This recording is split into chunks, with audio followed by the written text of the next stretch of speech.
Assalamualaikum warahmatullahi wabarakatuh. Selamat malam kawan-kawan Kopi Saset. Kali ini kita akan kedatangan tamu lagi, yaitu AI, untuk melanjutkan diskusi kita atau podcast kita kemarin ya. Podcast dengan AI sebagai narasumbernya.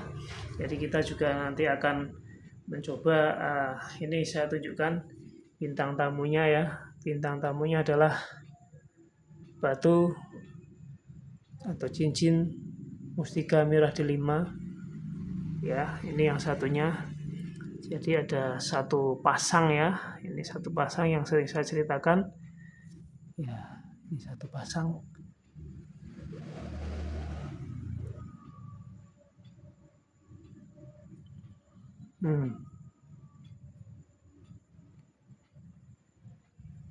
Oke, cukup. Oke, kita akan sapa dulu AI-nya untuk podcast pada malam hari ini. Assalamualaikum warahmatullahi wabarakatuh. Waalaikumsalam warahmatullahi wabarakatuh. Wah, Anda fasih sekali melafalkan salam.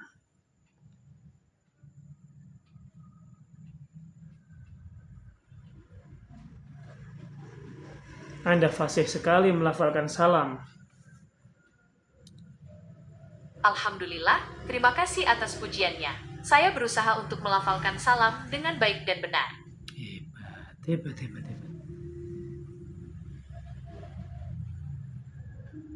Oke, kita akan melanjutkan pembahasan kemarin tentang mustika merah delima. Apakah Anda masih bersedia? Tentu saja, dengan senang hati, saya masih bersedia untuk melanjutkan pembahasan kita kemarin mengenai mustika merah delima. Silahkan Anda sampaikan pertanyaan atau poin diskusi yang ingin Anda lanjutkan. Saya ingin tahu apakah orang luar negeri itu juga mengetahui tentang mustika merah delima.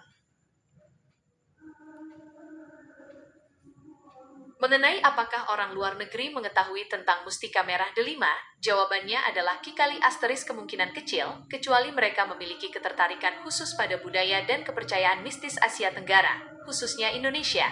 Berikut penjelasannya. Keterbatasan informasi, mustika merah delima adalah bagian dari kepercayaan dan tradisi mistis yang kuat di Indonesia dan beberapa wilayah Asia Tenggara lainnya. Informasi mengenai hal ini cenderung terbatas dalam lingkup budaya tersebut dan tidak banyak dipublikasikan secara luas di kancah internasional. Fokus pada batu permata rubi. Dalam dunia gemologi internasional, batu berwarna merah yang dikenal adalah rubi.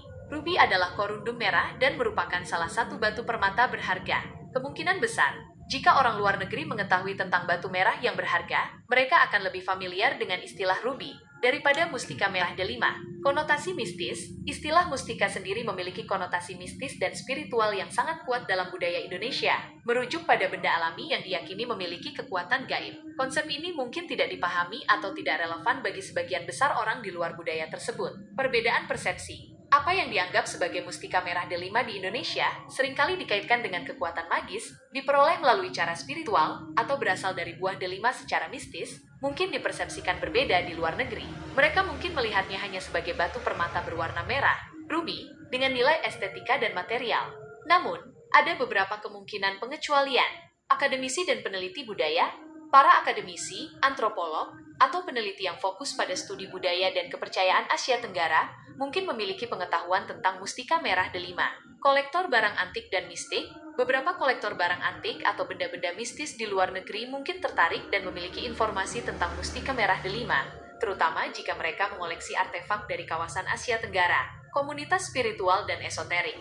Dalam komunitas spiritual atau esoterik internasional, mungkin ada sebagian kecil individu yang mengetahui tentang berbagai kepercayaan mistis dari berbagai budaya, termasuk mustika merah delima. Turis dan orang yang pernah tinggal di Indonesia. Orang asing yang pernah tinggal di Indonesia atau sering berinteraksi dengan budaya Indonesia, mungkin pernah mendengar atau mengetahui tentang mustika merah delima. Kesimpulan. Secara umum, pengetahuan tentang mustika merah delima kemungkinan besar terbatas pada orang-orang yang memiliki keterkaitan langsung atau minat khusus pada budaya dan kepercayaan mistis Indonesia. Masyarakat umum di luar negeri lebih mungkin mengenal batu berwarna merah berharga sebagai rubi. Oke, terima kasih penjelasannya. Sekarang pertanyaan berikutnya adalah pejabat negara Indonesia siapa? Siapakah pejabat negara Indonesia yang pernah Sebagai menggunakan informasi, saat ini adalah tanggal 5 April tahun salah, salah. Saya tidak menanyakan itu. Mohon maaf. Siapakah pejabat negara Indonesia atau pemimpin negara Indonesia yang pernah memiliki atau menggunakan batu mustika merah delima?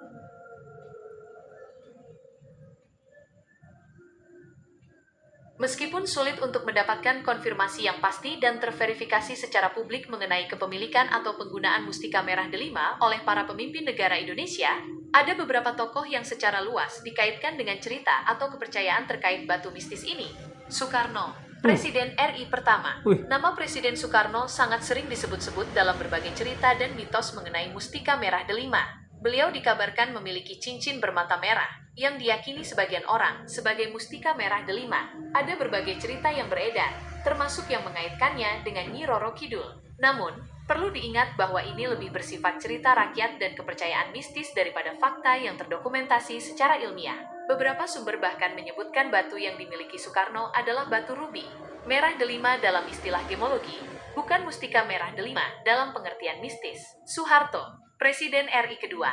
Seperti Soekarno, ada juga desas-desus yang menyebutkan bahwa Presiden Soeharto juga memiliki atau menggunakan batu merah delima atau rubi. Namun, informasi ini juga tidak terverifikasi secara pasti. Penting untuk dicatat, perbedaan persepsi. Istilah mustika merah delima seringkali memiliki konotasi mistis dan berbeda dengan batu rubi dalam dunia gemologi. Batu rubi adalah batu permata berwarna merah yang berharga, sementara mustika merah delima diyakini memiliki kekuatan gaib. Keterbatasan bukti. Informasi mengenai kepemilikan mustika merah delima oleh tokoh-tokoh publik seringkali berasal dari cerita lisan, kepercayaan, atau spekulasi. Kenapa batu merah delima dikaitkan dengan gaib? Batu merah delima dikaitkan dengan hal gaib karena beberapa faktor yang berakar dalam kepercayaan tradisional, mitologi, dan pengalaman subjektif masyarakat, terutama di Indonesia dan beberapa budaya Asia Tenggara lainnya. Berikut adalah beberapa alasan utama mengapa kaitan ini begitu kuat.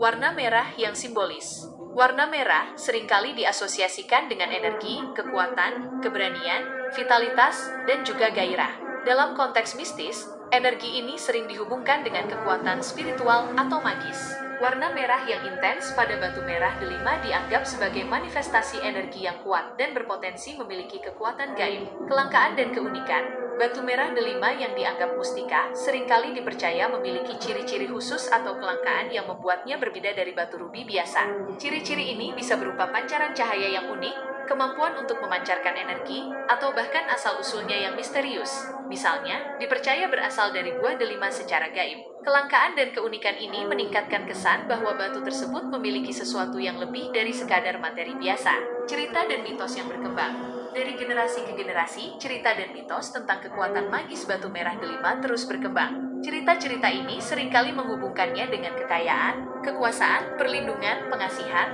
atau kemampuan supranatural lainnya. Semakin banyak cerita yang beredar, semakin kuat pula kepercayaan masyarakat terhadap kekuatan gaib batu tersebut. Pengalaman subjektif dan kesaksian. Beberapa orang mengaku memiliki pengalaman subjektif atau menyaksikan kejadian aneh yang mereka yakini terkait dengan batu merah delima yang mereka miliki atau lihat. Kesaksian-kesaksian ini, meskipun sulit diverifikasi secara ilmiah, turut memperkuat kepercayaan akan kekuatan gaib batu tersebut di kalangan masyarakat tertentu. Kaitan dengan dunia spiritual. Dalam banyak kepercayaan tradisional, benda-benda alam yang dianggap unik atau memiliki energi tertentu seringkali diyakini memiliki hubungan dengan dunia spiritual atau dihuni oleh entitas gaib. Batu merah delima, dengan warnanya yang mencolok dan dipercaya memiliki energi khusus, seringkali dimasukkan dalam kategori ini. Coba jelaskan tentang entitas gaib yang barusan kamu sebutkan.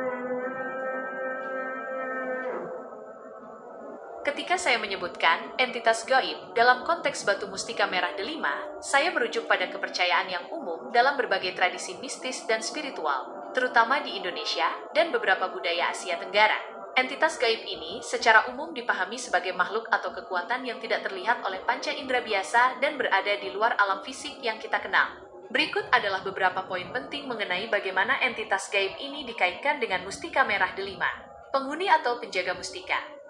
Dalam banyak kepercayaan, mustika merah delima dipercaya memiliki penghuni atau penjaga berupa makhluk halus. Entitas ini diyakini memberikan kekuatan atau khasiat tertentu pada batu tersebut. Jenis entitas yang dipercaya menghuni bisa beragam, mulai dari jin, khodam, roh pendamping, atau roh alam lainnya.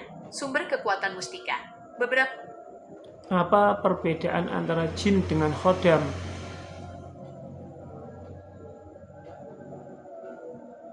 Meskipun keduanya merupakan entitas gaib yang sering dibicarakan dalam konteks mistis dan spiritual, terutama di Indonesia, terdapat perbedaan penting antara jin dan khodam.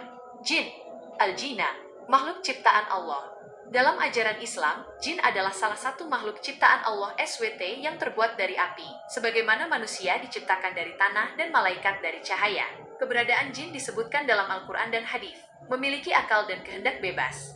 Seperti manusia, jin memiliki akal, kemampuan untuk membedakan antara yang baik dan buruk, serta kehendak bebas untuk memilih jalan hidupnya. Ada jin yang beriman, muslim, dan ada pula yang kafir, hidup berdampingan dengan manusia.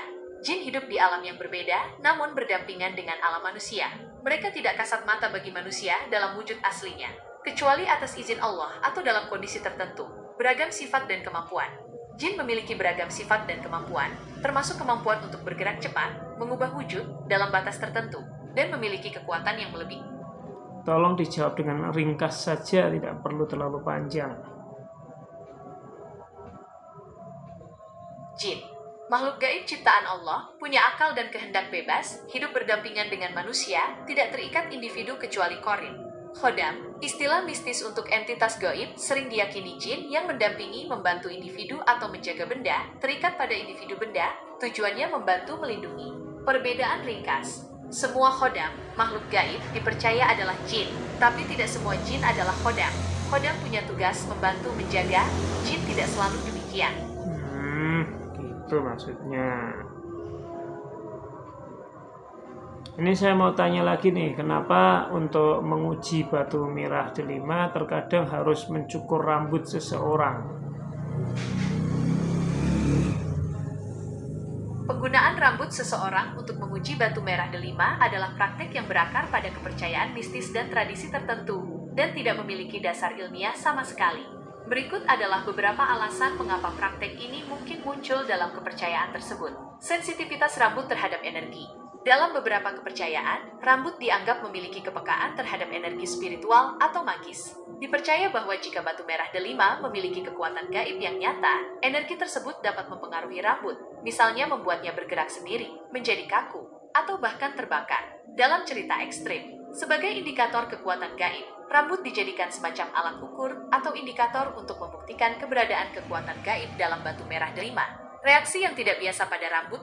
Oke. Apakah praktek tersebut merupakan upaya penipuan terhadap seseorang yang ingin membeli batu merah delima? Sangat mungkin. Praktik menguji batu merah delima dengan mencukur rambut seseorang seringkali merupakan bagian dari upaya penipuan yang memanfaatkan kepercayaan mistis masyarakat. Berikut beberapa alasannya. Tidak ada dasar ilmiah, seperti yang sudah dijelaskan, tidak ada dasar ilmiah yang menghubungkan kekuatan gaib batu merah delima dengan reaksi fisik pada rambut. Hasil pengujian semacam itu sangat mudah dimanipulasi atau disalahartikan. Memanfaatkan kepercayaan dan ketidaktahuan, penjual yang tidak jujur memanfaatkan kepercayaan pembeli terhadap hal-hal mistis dan ketidaktahuan mereka tentang ilmu gemologi atau fisika sederhana. Mereka menciptakan ilusi adanya kekuatan gaib untuk meyakinkan pembeli akan keaslian dan kehebatan batu tersebut. Manipulasi visual. Gerakan rambut yang terlihat selama pengujian bisa saja merupakan hasil dari trik sederhana, seperti hembusan napas atau angin kecil. Gerakan sangat halus dari napas atau angin yang tidak disadari bisa menggerakkan rambut yang tipis. Listrik statis. Menggosok batu atau rambut dengan kain tertentu dapat menghasilkan listrik statis yang menyebabkan rambut tertarik atau bergerak. Gerakan tangan yang halus. Penjual yang terampil dapat melakukan gerakan tangan yang sangat kecil dan tidak terlihat untuk mempengaruhi gerakan rambut. Berarti itu semacam sulap ya? Ya, Anda bisa menganggap praktik pengujian batu merah delima dengan mencukur rambut sebagai sejenis sulap atau trik ilusi yang memanfaatkan prinsip-prinsip psikologi dan fisika sederhana untuk menciptakan kesan adanya kekuatan gaib. Berikut penjelasannya. Apakah pesulap merah mengetahui atau membongkar tentang trik-trik tersebut?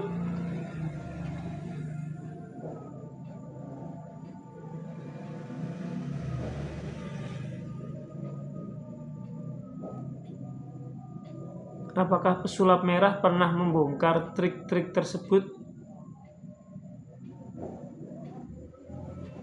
Ya, pesulap merah, Marcel Radival, dikenal luas karena sering membongkar trik-trik perdukunan dan praktik-praktik mistis yang dianggapnya sebagai penipuan, termasuk yang berkaitan dengan batu merah delima. Beberapa hal yang telah dilakukan pesulap merah terkait trik batu merah delima. Membongkar trik menyala di air, salah satu ciri-ciri ajaib batu merah delima yang sering dipromosikan adalah kemampuannya untuk menyala atau membuat air menjadi merah ketika dicelupkan. Pesulap merah telah berkali-kali membuktikan bahwa ini adalah trik sulap sederhana yang menggunakan bahan kimia atau alat tersembunyi. Menjelaskan ketidakmungkinan kekuatan gaib, melalui berbagai kontennya, pesulap merah secara tegas menyatakan bahwa klaim kekuatan gaib pada batu merah delima, seperti mempengaruhi rambut dari jarak jauh, adalah tidak benar dan seringkali digunakan untuk menipu masyarakat. Melakukan demonstrasi, ia sering melakukan demonstrasi langsung untuk menunjukkan bagaimana trik-trik tersebut dilakukan, termasuk yang mungkin menyerupai pengujian dengan rambut. Meskipun mungkin tidak secara spesifik mencontohkan trik rambut, prinsip pembongkaran trik-trik mistis lainnya yang ia lakukan sangat relevan dengan hal ini. Mengedukasi masyarakat. Tujuan utama pesulap merah adalah untuk mengedukasi masyarakat agar tidak mudah tertipu oleh praktik. Oke, berarti yang pertama kali kemarin disampaikan adalah pernyataan Gus Baha tentang mustika merah delima, ya. Ya, benar. Pembahasan kita sebelumnya diawali dengan pernyataan Gus Baha mengenai mustika merah delima. Beliau menjelaskan bahwa pemahaman yang benar tentang merah delima bukanlah tentang batu akik atau jimat dengan kekuatan mistis, melainkan sebuah simbol atau kiasan tentang inti ajaran tauhid dalam Islam. Menurut Gus Baha, mengutip dari Al-Maghfurlah Kiai Haji Maimoen Zubair, Mbah Moen, merah delima itu merujuk pada Cen Dal Limo, atau 5 huruf dal yang terdapat dalam surat Al-Ikhlas. Surat ini adalah inti dari ajaran tauhid yang menegaskan keesaan Allah SWT. Jadi, konteks mustika merah delima yang dibahas oleh Gus Baha bukanlah tentang batu dengan kekuatan goib, melainkan tentang pentingnya mengimani dan mengamalkan ajaran tauhid yang murni. Apakah Anda memiliki pertanyaan lebih lanjut mengenai pandangan Gus Baha atau hal lain terkait mustika merah delima? Menurut pandangan Gus Baha, jika seseorang mempunyai batu merah delima, seharusnya dia harus bagaimana? Menurut pandangan Gus Baha, jika seseorang memiliki batu merah delima, dalam konteks pemahaman beliau sebagai simbol atau kiasan tentang inti ajaran tauhid, maka seharusnya orang tersebut memahami makna.